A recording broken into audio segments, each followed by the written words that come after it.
Wordplay na naman! Putang inan to, wala na bang bago? Nandito ako sa flip top para bigyan ka ng talo.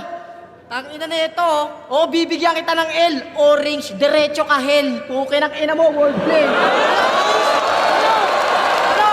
Ang ina, wordplay, pulo. Ganon, may bars. Bago ko ito simulan, pakapaalala ko lang tol, yung huli kong pinaandaran, nagpalit ng motor. Longganisa seller ka pala? Respeto sa yung hassle, yan ay panawid sa gutom o strategy.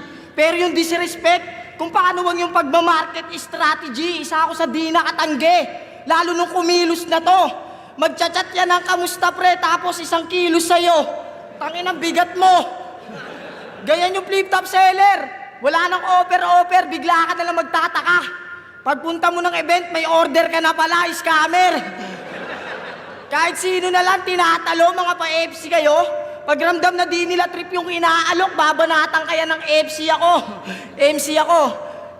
Babanatan ka niya ng MC ako, tangina sa pangalan dinadaan, inuuto niyan yung pan. Shoutout na lang kita para damihan mo yung pag-get.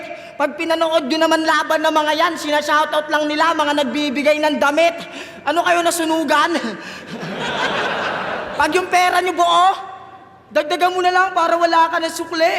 Para-paraan. Walang customer always right. Pag dito kayo bumili, matatanggalan kayo ng karapatan. Sa pagtitinda, walang kaso.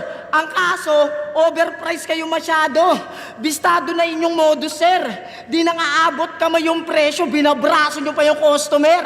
Pero laging sold out kanyang product. Pag naubusan, sa galit, nagwawala.